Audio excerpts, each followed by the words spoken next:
היי חברים, מה שלומכם? כאן אדמונד, בוטיק נדל"ן, ואני מראה לכם שכונת נווה פרדסים בפרדס חנה. אנחנו על רחוב תחייה. בצד ימין יש לנו מרכז מסחרי, בנוי, פעיל, בלב של השכונה. שכונה בנויה, חלק מהשכונה משנות ה-90. אנחנו רואים כאן בניינים של 4 ו-5 קומות בצד ימין עם מעלית, וב8 שנים האחרונות קמה כאן שכונה חדשה, שאנחנו רואים בצד שמאל את הבניינים. שכונה נמצאת בחלק דרום מזרחי, דרום מערבי של פרדס חנה, קרובה ליציאה לכביש 2-4, לרכבת, ממש אפשר להגיע לרכבת עם האופניים או קורקינט. בתוך השכונה יש גני שעשועים, יש כאן גנים של ילדים, בתי ספר גם בקרבה, אבל לא בתוך השכונה. הדירה שאתם יכולים לראות שאני משווק, היא נמצאת כאן בצד שמאל בבניין הזה, מספר 3. סרטון גם נמצא בערוץ. בצד ימין זה דירות גן ודירות דופלקס משנות ה-90 וקוטג'ים, גם קוטג'ים דו משפחתיים מחוברים, חלקם 2 קומות, חלקם 3 קומות.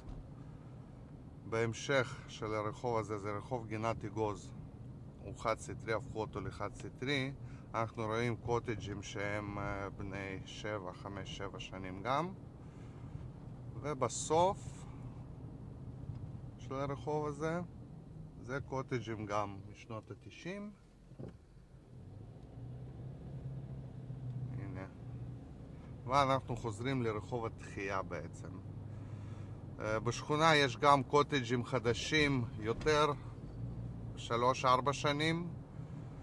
מחירים כרגע לסוף שנת 2020, דירות 4 חדרים בממוצע זה 1,400,000, 5 חדרים 1,550,000 פלוס מינוס.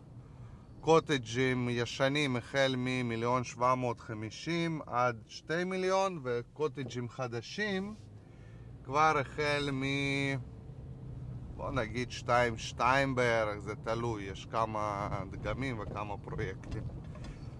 בחזרה אנחנו בדיוק עכשיו נצא לכיוון היציאה לרכבת ולכביש, וזה ממש נסיעה של דקה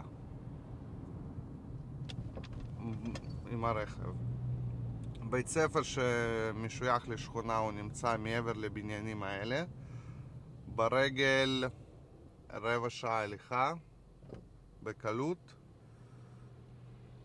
באוטו זה גם דקה של נסיעה בעצם.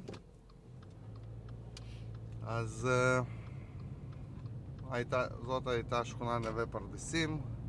זה דרך ראשי של פרדס חנה, דרך למרחב, שעובר מחלק מערבי, מכניסה מערבית לפרדס חנה, למרכז המושבה. זהו בעצם, זה הדברים. להתראות.